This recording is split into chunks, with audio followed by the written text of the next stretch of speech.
All right. So what we're going to talk about now is a little bit of, take a little bit of a step back and look at where is the world of configurable products, product variants, and how you serve the market best moving forward.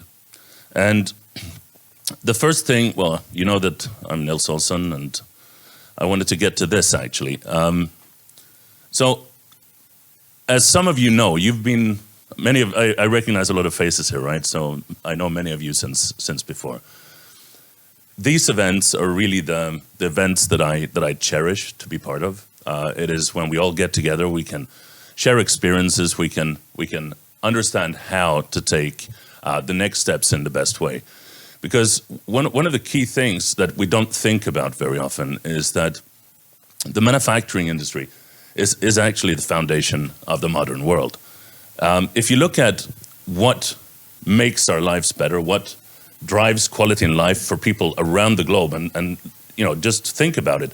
Over the past 100 years, quality of life around the globe is improving dramatically. There are still places that are still struggling, but the amount of people that have a good life today is way, way, way more than it was just a couple of decades back.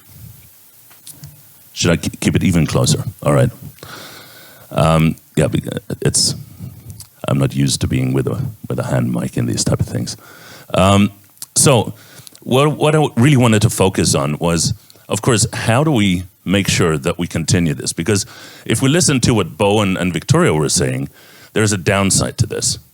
There's a lot of waste, there's a lot of sustainability issues that we're causing with the manufacturing industry. And of course, that could mean that we're kind of counterproductive in terms of what we really want to achieve. Making sure that people lead better lives. That's at the foundation of everything, what we're trying to achieve. And what that means is, of course, we have to deal with the root causes. We have to deal with how do we make sure to navigate away from that. But it really starts at the very beginning in your interaction with your customers. So if I, for instance, look at digitalization, if we just take a step back here, this is a study that was done by Accenture, and you can see here that everyone is kind of realizing that becoming better at engaging with customers in a digital way is key. 90% of B2B buyers see clear benefits of being able to interact with your products before they even interact with you. 93% will want to know what they're actually looking for, what capabilities you have before they buy anything from you, or even getting a quote from your organization. And what's really interesting is, and this is a little bit scary. Once, I was young once, but I don't think I can claim that anymore.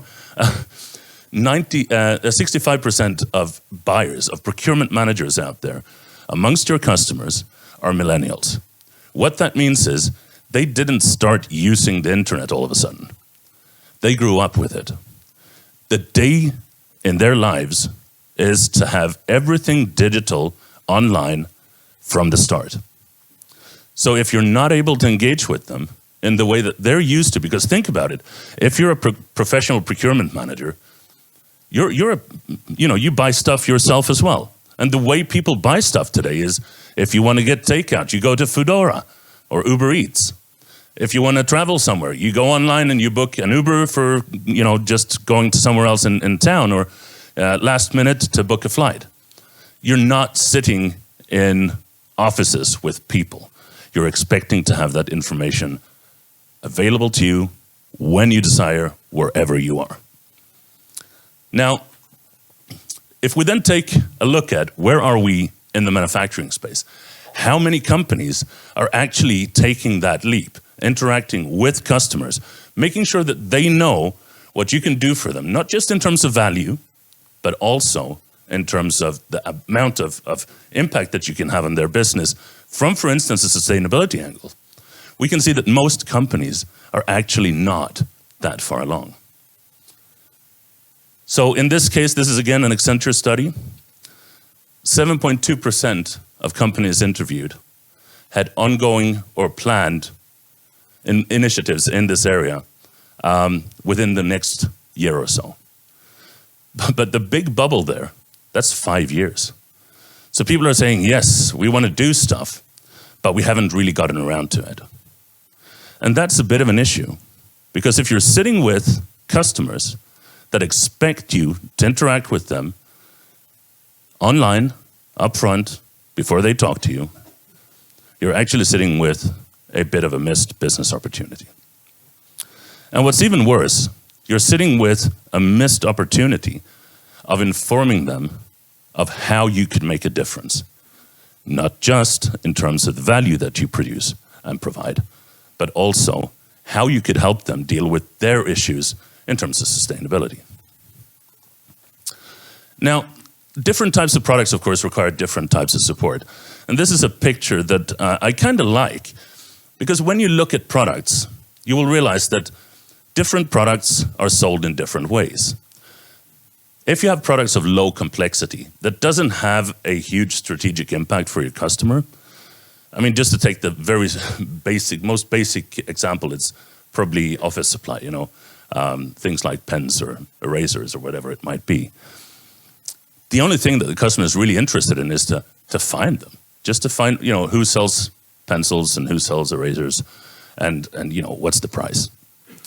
But once the product and service complexity starts going up, you get an issue because you need to understand what you're actually looking at. And once the strategic importance becomes more important, so when you're buying capital equipment, so things that are not just shoved into your OPEX, but it's actually part of your balance sheet moving forward, you need a little bit of guidance very often.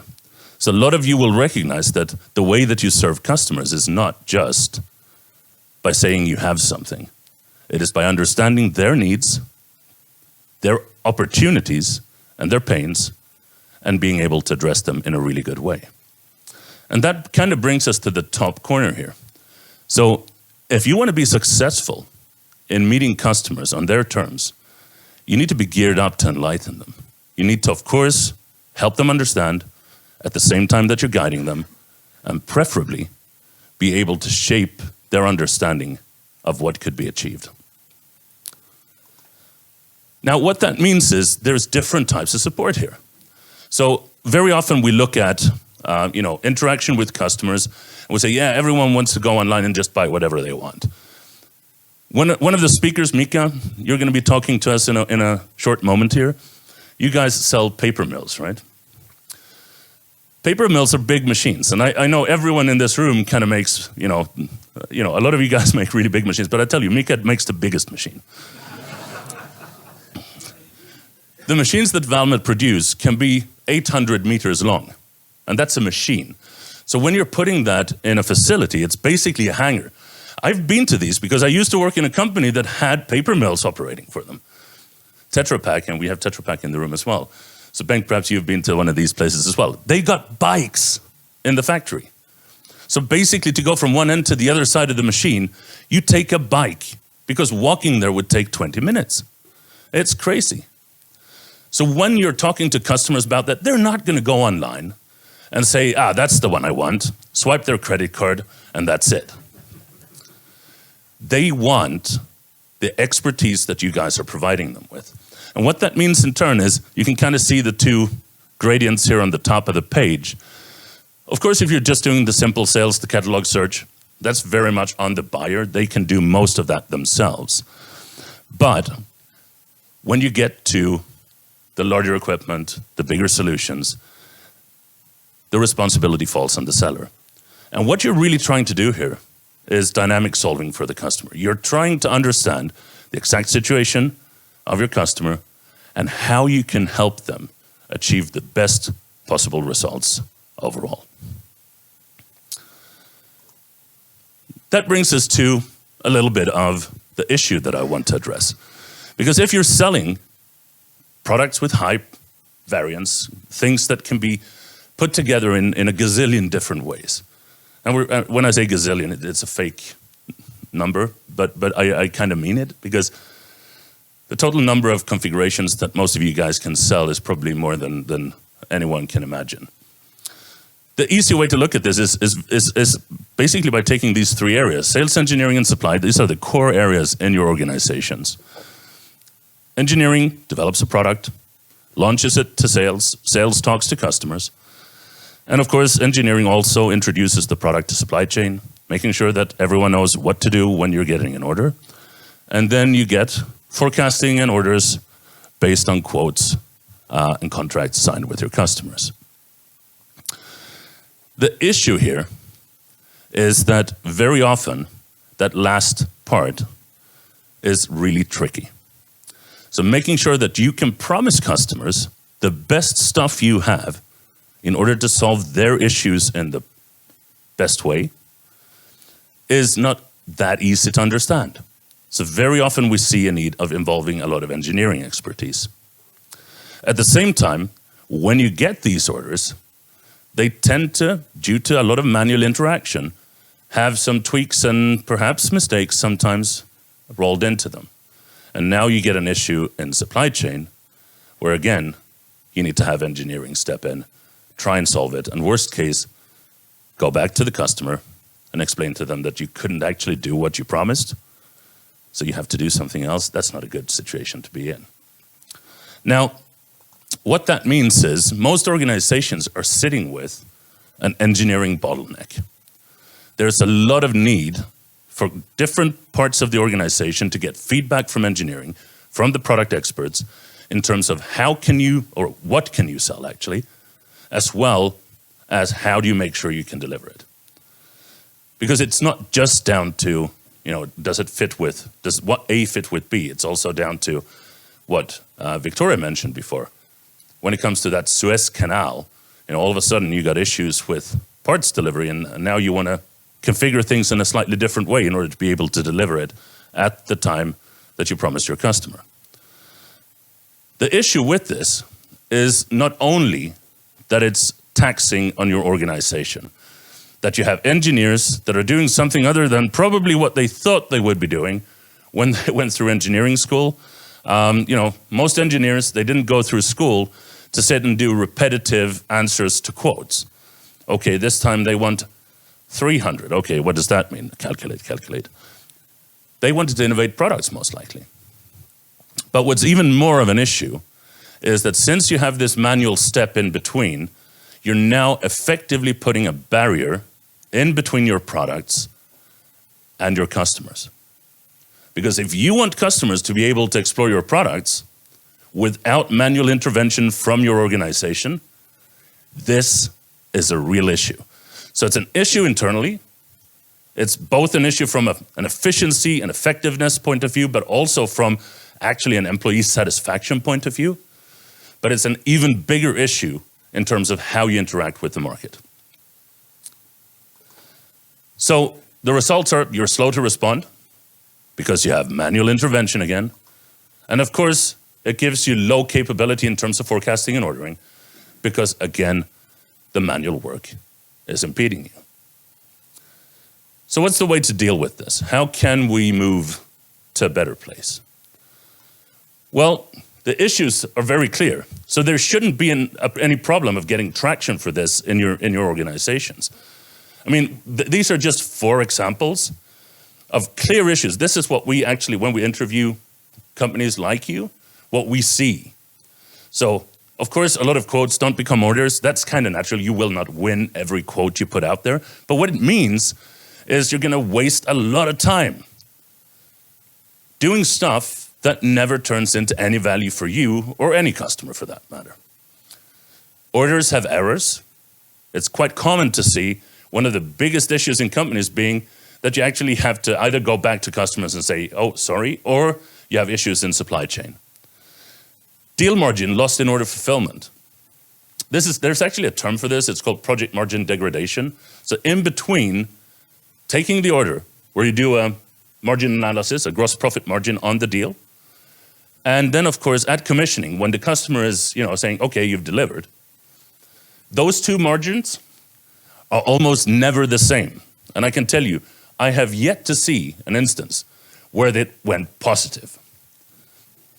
What happens is you close a deal at 25-30% gross profit margin, and at commissioning, you're sitting with 15 or even worse than that. That's a huge loss. And of course, the lost revenue due to slow time to value, this is something that's tricky to measure. Basically what this means is when you're launching new products with greater capabilities that might have better sustainability impacts for your customers, you're going to sit with a lot of sales staff that say, well, either we have to go to these engineers, but that's going to take us 6 weeks. So why don't we just pull out a quote from the drawer and go out with that instead? And you might think that's ridiculous. No, it's not. It's happening all the time in your organizations. That's still the way that a lot of companies do business. So the new products that you introduce that could help you win deals and actually have an impact on the environment in the world are not getting out there as quickly as they could. All of this, of course, is an issue for you as an organization. So what if we tried to bridge this end to end? What if we could somehow connect sales and customers directly with what you can deliver? The greatest stuff that you have available for your customers in the time frame that they need. Well, I can't have a presentation here without using this word, AI. Over the past year, everyone's talking about AI.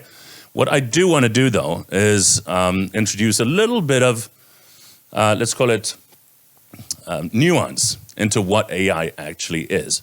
Everyone's talking about ChatGPT, of course, nowadays. Since, November last year, it's made waves across the world. And that's a really cool thing. Generative AI, as it's called, if you go a little bit more specific, especially large language models that you see in ChatGPT, really cool stuff if you want to, in essence, translate something from one thing to another. What's really important to know, though, about generative AI is that it's approximative. It will give you an answer, and it will try and make it look as much as you expect it to as possible. What it will not do, though, is it will not say, well, what are the boundaries of what is correct? There is another type of AI that does that, though. And that's something that in scientific circles is called symbolic AI. It's basically the setting up of the parameters that define problems and being able to solve those. Big surprise, that's actually what we do. If you look at Tacton's configuration technology, our constraint solver is symbolic AI. We don't talk about it that much because this was the hype of AI back in the 90s. And nowadays it's more around ChatGPT. But what's really cool, though, is that it actually addresses the problem at hand. The problem at hand is a customer describing their use case, saying, these are the problems that I'm facing, these are the parameters that I need to deal with. And what you want to do is you want to find the one best solution that you could provide them with in order to support their issues. So what's really cool here is, and some of you here in the room are a little bit further along than others. What's really cool here is by taking this approach, we will still have outliers, right? We will still have, customer comes with something that is completely out of scope and so forth. But if you take this approach, you can actually bridge this gap. You can make sure that your customers are interacting with your products and understanding how you can help them. Both from a pure outcome point of view in terms of production or productivity, whatever they're looking for to solve their issues. But it doesn't stop there.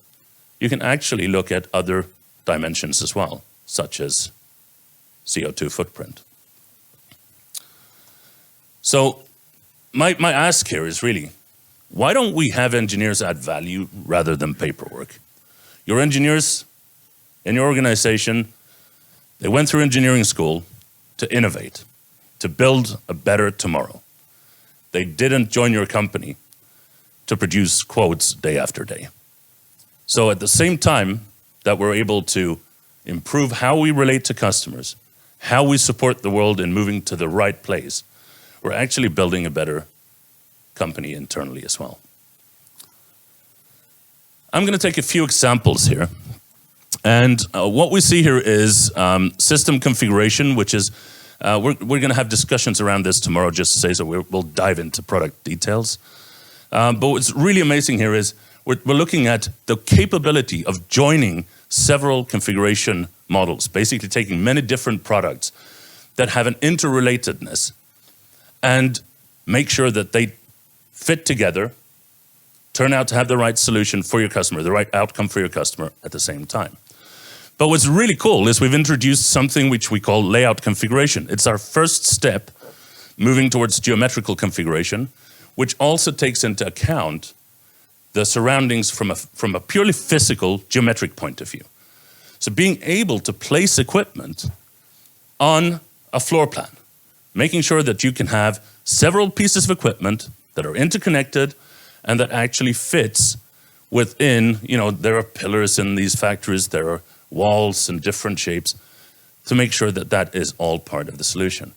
What that means is you can take the steps towards an understanding for your customer, what you can do to them, much earlier, much easier. But it doesn't stop there. We have, of course, a desire to be able to drive value for ourselves in terms of the outcome that we serve customers with. This is a maturity ladders. We kind of like doing this, and I think, Patrick, you were the one that started pioneering these outcome kind of maturity levels, or the maturity levels in terms of getting from one place to another. The traditional way of selling capital equipment is basically a CapEx expense. You're charging for the equipment upfront, and then you have one-time services. But if you're trying to move to something like Power by the Hour by Rolls-Royce, where you're, instead of charging for the stuff that you sell, you're able to sell what the outcome is for the customer. There's a number of different steps that you have to go through. A lot of companies have kind of gotten through 2 and 3 here, where you're looking at financing plans, recurring service contracts, guarantee-based solution contracts. So you're, guaranteeing a certain OEE level for your customer. But once you take the next few steps, you kind of introduce 2 key parameters into the mix. One is to have subscription-based contracts. Contracts that are not just set up to be a financial sort of payment over time, but actually have a connectedness to what you're delivering to your customer. And number 5 here, which is really interesting, is when you maintain ownership of the solution that you've delivered to the customer. So instead of selling it to the customer, you're actually still owning it. What that means is you're all of a sudden in a completely different type of game. Instead of configuring something for an outcome with the intention for the best price or best value and best sustainability profile for your customer, you're actually now looking at a margin optimization game. It's not about selling the right thing only. It's about, over time, reconfiguring the solution to make sure that it does what the customer expects, but uses your latest and greatest stuff to drive down cost for you. So in essence, optimize your margins. This holds true in sustainability as well. A lot of companies today, we're all talking about sustainability being really important, but unfortunately, there's a ton of companies that don't even do scientific LCA analysis today. They will do, we have A, B, and C. A is good, B is so-so, and C is perhaps not so good from a sustainability point of view. But more and more companies are starting to use LCA reporting. They're buying information from LCA data providers. What's interesting, though, is if you're doing it manually, which most companies still are, you're basically confined to doing it for scope 1 and 2. Victoria mentioned it before, right? So basically, what does it mean for you as an organization? But if you think about it, the most important thing for the customer is probably what it means to them. It's not just how you impact the environment, it is how your customer, how their CO2 footprint will look when they're using your product. We've actually done an analysis on this, and based on companies that we work with, the amount of CO2 impact that you have from the solutions that you guys sell are between 50 and 95% driven by usage. So the customer's actual usage is by far the biggest portion of environmental impact. The only way that you can actually get to understand that is if you can combine the use case of the customer with the solution that you're offering. And guess what? That's actually what you do when you're setting up a quote. You're outlining the use case, you're setting up the solution because of course you need to offer it. And as a result, we can actually do configured product LCA per quote instantly with levels, or scope I should say, 1 to 3 LCA reporting. This is a game changer in terms of how you not only comply with the legislation that is coming now, but also how we make sure to have a competitive edge in the marketplace. There is a level 5 here, which we call individual product LCI. It's not LCA anymore, not lifecycle analysis. This is lifecycle impact. It is taking back the information from your customer solution. What really happened? Because very often when your customer says, well, these are the needs we have, and then you circle back and you say, well, how did you actually use our stuff? It turns out that it wasn't exactly how they said they would use it in the beginning. I think that's universal for everyone because, that's just life. But being able to take that information back and suggest upgrades to your customers based on their actual usage, how they could improve their environmental footprint, and of course, at the end of the day, probably taxes as well. That is something that we believe is going to be the next step. So what we're talking about here is a complete life cycle. It's not only technical. It's not just making sure that we cover the product configurability from an engineering point of view. Because that's of course important. The product limitations in themselves need to be under control. But there are so many other aspects that we want to take into consideration. We call this holistic product models. It is making sure that you look at, of course, the product limitations, but also what are your constraints in terms of order fulfillment? What are your conditions for servicing the product? What are the legislations that you have to abide in different parts of the world? And of course, at the end of the day, the most important thing is what outcome will you be providing to your customer? What results will they see from the products that you deliver? And if you look at this, you can actually kind of identify that it's not just one life cycle. It's not just us. It's not just engineering, sales, and supply. There is another life cycle, which is the customer life cycle. Customer buys something, gets it delivered, uses it. Those two life cycles both need to be in scope when you're looking at satisfying your market. So holistic configuration models is something that we are very much pushing, and we're talking to a lot of you guys about. But one of the key things about this, it's not just about setting that in place. It's about having the dedicated capabilities of how to use it for certain tasks.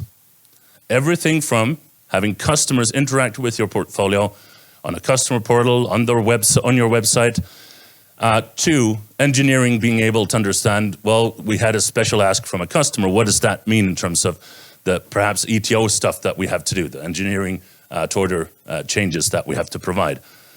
And of course, supply chain at the end of the day. How can we make sure that we have visibility of what we can serve our customers with now and tomorrow as we deal with them? What this kind of means, and this is an important slide, what this kind of means is we believe that there is only one source of truth for product variance. And it's not limited to the technical bill of material.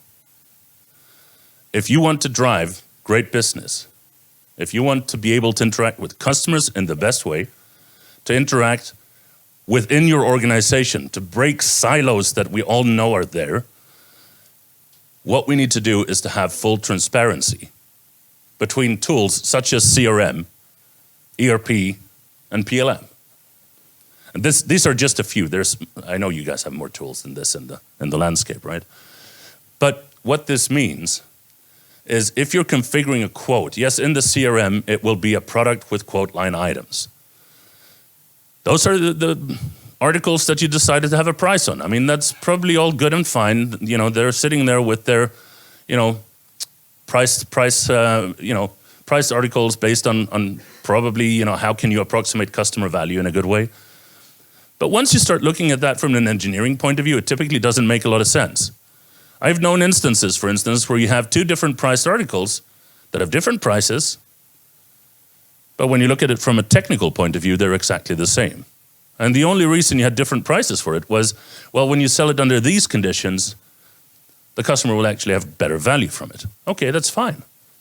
But unless you have the possibility of translating what does your quote line items mean in terms of a technical bill of material or in terms of a manufacturing bill of material, where you're now starting to look at everything from routing, how do people actually put things together, and production material, what do you need to buy, grease to assemble stuff and so forth. If you don't have that capability, it will be extremely hard to drive a smooth interaction with your customers and to make sure that margins stay good at the end of the day.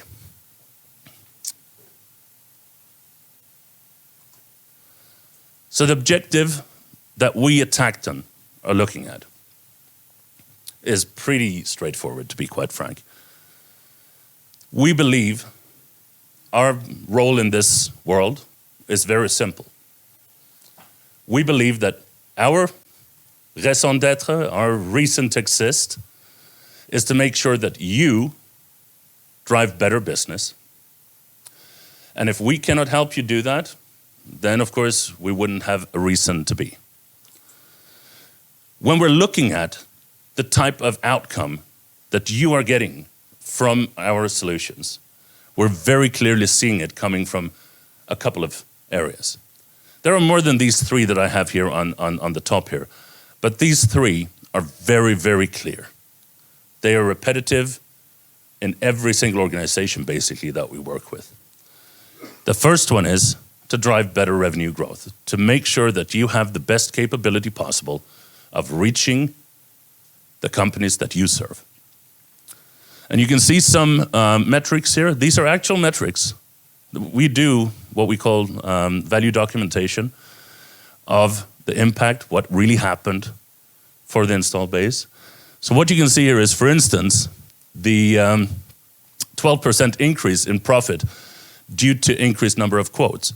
So what happens when it's easier to make quotes, easier to interact with customers? Well, actually, you simply produce more. On average, you produce more.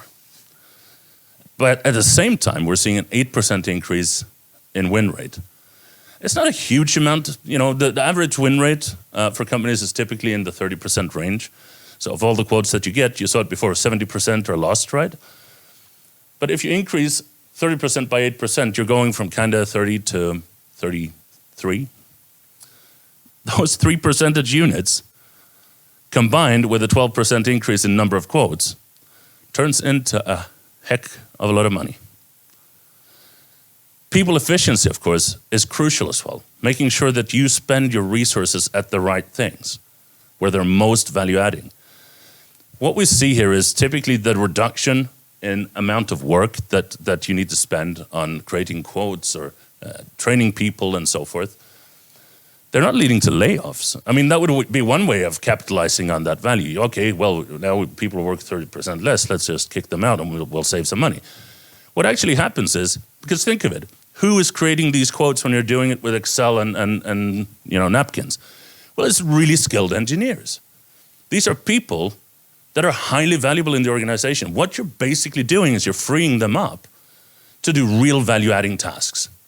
Either to deal with really tricky customer requests or to innovate even greater things in your organization. And of course, the last one here is order quality. By making sure that you're having one source of truth all the way from when your customer is interacting with your products on your website, when your sales staff or distributors are issuing quotes to your customers, when you're taking those orders without any manual rekeying, and when you're delivering those products and solutions out to your customers, if all of those steps are based on the same understanding of what you're going to deliver, you will of course have zero difference in between them. And that gives a huge impact. Non-conformity is a big issue in the manufacturing space.